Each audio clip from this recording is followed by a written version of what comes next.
What if some of the best, healthiest vegetables just disappeared from our plates? Long ago, medieval farmers grew 15 amazing superfoods that most people have forgotten. Let's dig into them and see what we've been missing. First up, skirret.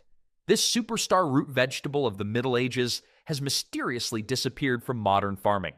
Unlike today's popular carrots, which demand constant attention, skirret was the perfect low-maintenance crop. Once planted, these sweet roots quietly multiplied underground, creating a hidden treasure trove of food with almost no effort from farmers. It's like having a savings account that grows vegetables instead of interest. The taste is what made skirret truly special.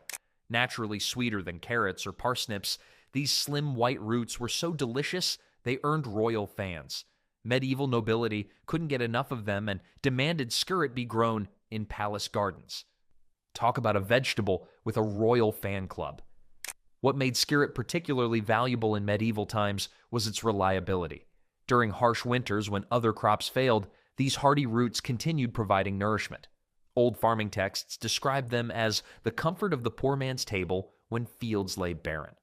Perhaps most impressive is the skirret's versatility.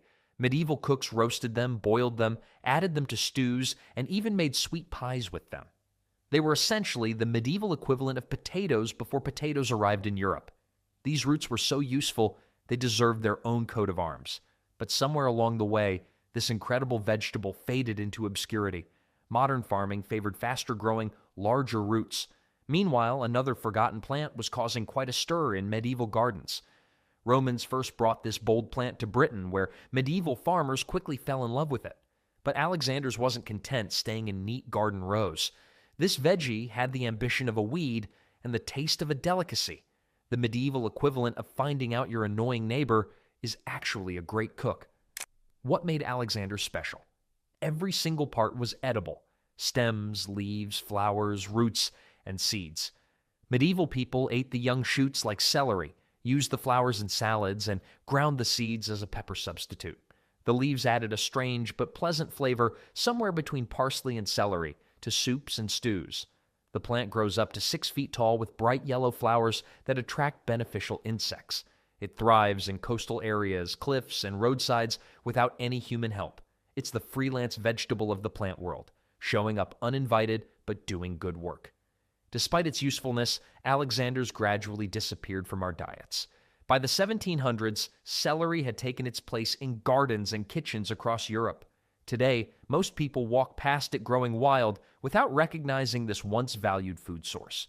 While Alexander's boldly spread everywhere, another medieval favorite had a more dignified presence in gardens.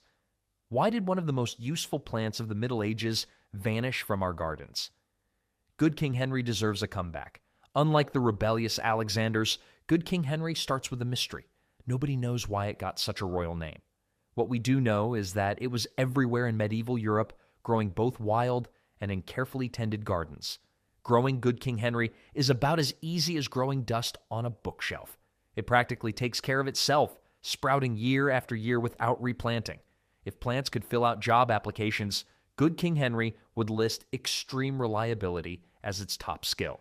The nutritional value would impress modern health experts. It contains more iron than spinach and high levels of vitamin C, critical nutrients often missing in medieval diets. During spring food shortages, its early leaves provided life-saving nutrition. Medieval cooks used the young shoots like asparagus, mature leaves like spinach, and flower buds like tiny broccoli. It was the medieval version of a 3-in-1 kitchen gadget, except it actually worked. Folk medicine valued Good King Henry too. Its leaves treated wounds while root tea served as a gentle laxative. In some regions, it was called all good because of its many uses. As agriculture became more commercial, this humble but hardy plant fell out of favor. Is it a root? Is it an oyster?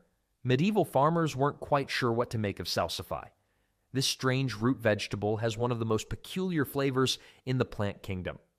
Salsify is the vegetable equivalent of someone showing up at a costume party dressed as seafood, only to win the Most Convincing Costume award. When cooked properly, salsify genuinely tastes like oysters. This strange quality made it incredibly valuable during medieval times, especially for religious folks who couldn't eat meat or fish on certain days. Monastery records from the 1400s show it was grown specifically as a fish substitute during Lent. Two types existed in medieval gardens, white salsify and black salsify. Both have long, thin roots with dark skin that must be peeled before cooking. The vegetable world's version of "don't judge a book by its cover." Beneath that ugly exterior hides a gourmet treat. Winter made salsify truly shine. It was one of the few fresh vegetables available during the coldest months, staying in the ground through freezing temperatures. Medieval people would simply dig it up as needed throughout winter. Once harvested, it could be stored for months without spoiling. In a world without refrigeration, this made it extremely valuable. Modern farming moved away from salsify because it grows slowly and looks unusual. Speaking of unusual looks, medieval people had another favorite that modern folks would find truly bizarre. If someone served a wrinkled, mushy fruit today, most people would politely decline. But medieval folks, they considered it a delicacy worth waiting for. The medlar looks like a small brown apple with an open bottom showing its 5 seeds. Fresh off the tree, it's rock hard and so bitter it's completely inedible. But medieval gardeners knew its secret. Medlars need to blet before eating. Bletting is basically controlled rotting, where the fruit sits for weeks until it turns soft and brown. Medieval dessert menus were apparently created by people with extremely low standards and incredible patience. Once properly bletted, the medlar's flesh turns to a sweet cinnamon applesauce consistency that medieval people absolutely loved. Cookbooks from the 1200s contain dozens of recipes for medlar tarts, jellies, and wines. Unlike salsify, which hid its value beneath an ugly exterior, medlars proudly displayed their oddness. The fruit's unusual open-bottom shape earned it some colorful nicknames in medieval times, many too crude to mention here. Let's just say medieval farmers had a particular anatomical comparison in mind and leave it at that. What made medlars special was their timing. They ripen in late autumn and were one of the last fresh fruits before winter. After bletting, they could be stored for several more weeks, providing rare sweet treats during the darkest days of the year. Modern agriculture abandoned medlars for faster crops with longer shelf lives. Today's consumers want produce that looks perfect immediately, not fruit that needs weeks to become edible. While medlars demanded patience, our next forgotten vegetable was almost too eager to please. Unlike the picky medlar with its need for special treatment, chickweed had no grand history of cultivation. It was simply everywhere. This tiny leaved plant with delicate white flowers popped up in every garden, field, and pathway across medieval Europe. Chickweed is like that uninvited guest who shows up at every party but brings enough food to make everyone happy about it. Medieval gardeners couldn't send out no chickweed invitations that worked. Medieval farmers didn't plant chickweed. They couldn't have stopped it if they tried. It grows in any soil, sprouts in any season above freezing, and produces thousands of seeds from each plant. Instead of just pulling it as a weed, medieval people recognized its value and harvested it for free food. The tender leaves could be gathered year-round in most places. Fresh chickweed contains about 7 times more vitamin C than an equal weight of oranges. If vegetables had medieval job titles, chickweed would have been royal provider of vitamin C when nothing else is growing. Peasants gathered it for everyday meals, but records show that noble households also served it during winter months when green vegetables were scarce. Beyond the dinner table, chickweed had medicinal uses too. Its cooling properties made it useful for skin irritations, and chickweed tea was given for fever and inflammation. Modern agriculture declared war on chickweed with herbicides, labeling this nutritious plant as a nuisance. While chickweed fought for respect, another medieval vegetable suffered from its unfortunate name. No one wants to eat something called Scorzonera. Sounds like a disease, doesn't it? Sorry, I can't come to school today. I've got a bad case of Scorzonera. Yet this unfortunately named vegetable was a medieval garden staple. The name actually comes from the Italian word scorzone, meaning venomous snake. Early herbalists believed this black-skinned root could cure snake bites. While that medical claim proved false, medieval people discovered something more valuable. Scorzonera was delicious and incredibly nutritious. Often confused with black salsify, their close relatives, Scorzonera has a longer, straighter root with black skin and white flesh inside. The taste is milder and sweeter than Salsify, with subtle hints of asparagus and nuts. What made Scorzonera remarkable was its storage abilities. Harvested in autumn, these roots could be buried in sand in a cool cellar and would stay fresh until the following summer. Few other vegetables offered this kind of food security in medieval times. Cultivation records from the 1500s show Scorzonera was especially popular in monastery gardens. The monks valued it for its flavor during fasting periods and its medicinal properties. Medieval doctors prescribed Scorzonera tea for purifying blood and calming stomach problems. The best part about growing Scorzonera? You can impress your neighbors by casually mentioning, "I'm just heading out to harvest my Scorzonera," which makes you sound like you either own an exotic sports car or are about to perform a magic spell. The decline of Scorzonera came with modern grocery stores and refrigeration. When fresh produce became available year-round, vegetables that required long storage periods lost their appeal. From magical snake cure to forgotten roots, Scorzonera gave way to more familiar vegetables. Oddly enough, Welsh onions are neither from Wales nor are they true onions. They're the medieval vegetable version of those fake designer products that somehow work better than the real thing. The actual origin of Welsh onions is East Asia, likely reaching Europe through trade routes around the 1200s. Medieval farmers appreciated this versatile plant that provided fresh greens year after year. What made them special? They're perennial, meaning once planted, they return year after year without replanting. Each plant gradually multiplies, forming clumps that can be divided. One medieval gardening text claims a single Welsh onion plant could feed a family for 10 years through constant division. Welsh onions served a purely practical purpose, providing a steady supply of fresh green onion tops when other vegetables were scarce. Medieval cooks used the hollow green shoots to flavor soups, stews, and salads. The most valuable feature was their winter hardiness. In many regions of Europe, Welsh onions stayed green through all but the harshest winters, providing crucial vitamins during the leanest months. Welsh onions might be the only food that solved an identity crisis by having an identity crisis of its own. Not Welsh, not a true onion, yet perfectly comfortable being exactly what it is. Medieval farmers treasured these reliable plants, but modern agriculture favored true onions for their larger bulbs. Meanwhile, another misunderstood plant was fighting for recognition. Unlike Welsh onions that medieval farmers deliberately planted, fat hen just showed up. This wild green volunteered in fields, gardens, and waste places throughout Europe, and medieval people were smart enough to eat it instead of just pulling it out. Fat hen is basically the uninvited dinner guest who turns out to be a master chef. It crashed the medieval garden party, but brought enough nutritional gifts that everyone forgave the intrusion. Recent studies have revealed just how nutritious this weed truly is.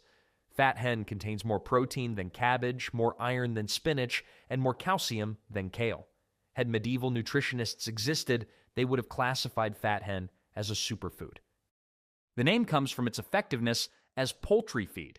Chickens that eat fat hen produce more eggs and grow plumper. If medieval vegetables had marketing slogans, fat hens would be good enough for your chickens, even better for you. Archaeological digs have uncovered countless fat hen seeds in food waste pits, showing it was regularly eaten. During famines, this wild plant often meant the difference between starvation and survival. Cooking methods varied across Europe. The leaves were boiled like spinach or added to salads, while the seeds were ground into flour during hard times. Modern farming declared war on fat hen, considering it a competitor to crops. We essentially kicked a superfood out of our diet because it didn't fill out the proper application to be considered a vegetable. While fat hen struggled for recognition, another herb was fighting to maintain its culinary status. Why did a herb that could flavor everything just disappear from our kitchen gardens? Unlike fat hen, which never got proper recognition, lovage was a culinary superstar that mysteriously faded away. Roman soldiers carried lovage seeds as they conquered Europe, planting this powerful herb wherever they settled. Medieval monks continued the tradition, ensuring every monastery garden had a lovage plant. The flavor is intense. Imagine celery mixed with parsley, but multiplied by 10. Lovage is basically celery with superpowers. It's what celery would be if it started working out and got really serious about flavor. Medieval cooks used lovage extensively. One sprig could flavor an entire pot of soup. The dried leaves were sprinkled on the meat dishes. The seeds were crushed for bread. Even the roots were boiled and eaten like parsnips. Most impressively, the hollow stems were candied as sweet treats. What made lovage truly valuable in medieval times was its medicinal uses. The entire plant contains oils that aid digestion, reduce bloating, and act as a mild diuretic. Monastery records from the 13th century describe lovage tea as a remedy for troubles of the stomach and kidney complaints. A lovage plant can live for 20 years and grow over 6 feet tall, providing a tremendous amount of flavor from very little garden space. It's also incredibly hardy, surviving harsh winters and returning vigorously each spring. Medieval gardeners must have thought modern gardeners lost their minds. You're telling me you stopped growing a plant that flavors everything, lives for decades, and helps with digestion? Did you replace your brains with turnips? As international trade brought new spices to Europe, lovage gradually lost its prominence. While lovage faded away, another forgotten green faced its own challenges with a very confusing name. No, it has nothing to do with corn. This unfortunate naming confusion has plagued corn salad for centuries. While lovage suffered from being forgotten, corn salad suffered from being misunderstood. Corn salad gets its strange name from where it typically grows, in fields of grain, which Europeans called corn long before maize arrived from America. These small, tender greens pop up naturally in autumn after grain harvests and stay green through winter. It's like the quiet kid in class who gets overlooked because of a weird nickname but turns out to be the most interesting person there. Medieval farmers discovered these wild winter greens were not only edible, but delicious. Corn salad has a mild, slightly nutty flavor with none of the bitterness found in many wild greens. The leaves can be harvested throughout the coldest months when nothing else is growing. The nutritional profile would impress modern health experts. It contains 3 times more omega-3 fatty acids than iceberg lettuce and significant amounts of iron and vitamin C. Medieval people recognized its value as a fresh winter vegetable. Corn salad has to be the only vegetable that suffered from both an identity crisis and a public relations problem. It needed a medieval marketing team to clarify contains absolutely no corn. Modern agriculture favored lettuce varieties with longer shelf lives and easier harvesting. As corn salad faded from gardens, another bold-flavored medieval plant rejection for being simply too intense for modern tastes.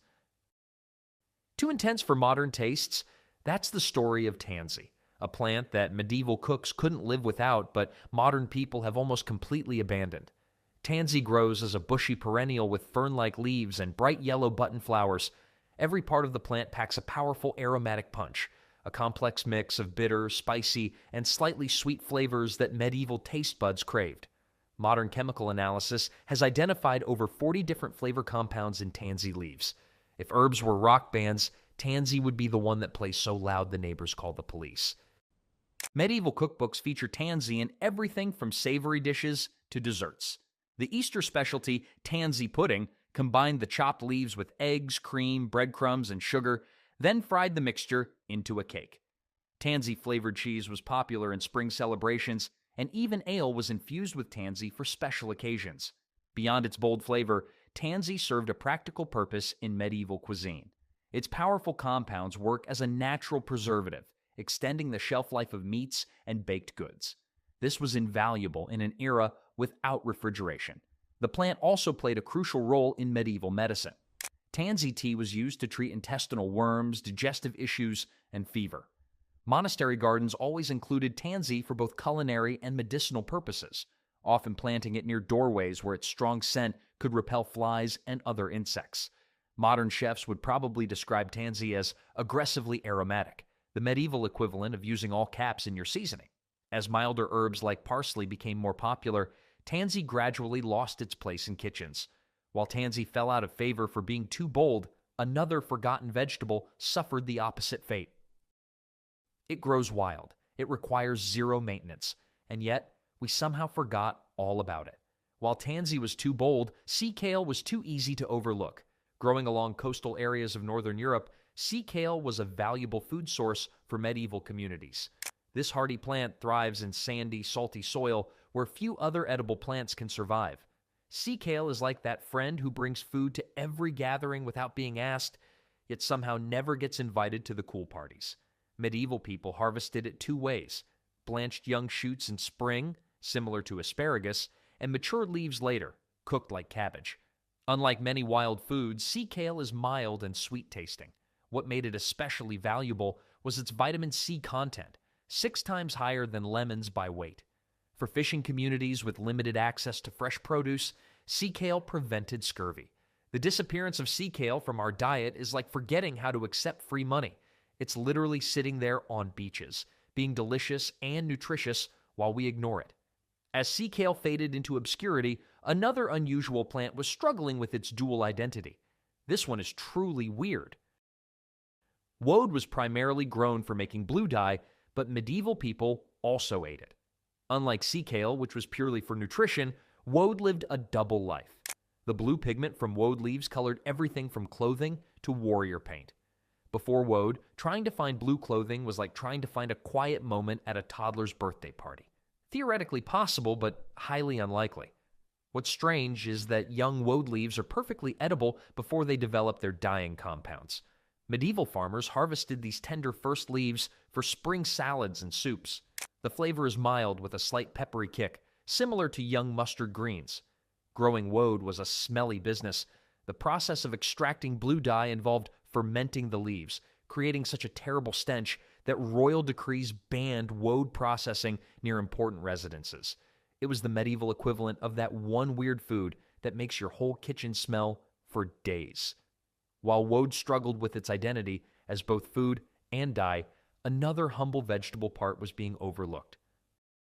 While woad struggled with its split personality, turnips suffered from people ignoring half their goodness. Everyone knows turnips, those humble root vegetables that fed countless medieval peasants. What most people don't realize is that medieval farmers valued the leafy green tops just as much as the roots below. It's like buying a smartphone and only using it to tell time. You're missing out on the best features. Turnip greens contain 4 times more calcium, 3 times more vitamin A, and twice the protein of the roots. Medieval peasants carefully harvested the outer leaves throughout the growing season without damaging the developing root. These greens were a staple in medieval soups, stews, and salads, adding their slightly peppery flavor to otherwise bland winter meals. Turnip greens deserve a comeback tour. They've been backstage too long while the roots get all the applause. From skirret to turnip greens, these 15 forgotten vegetables show how much knowledge we've lost about food that once sustained our ancestors.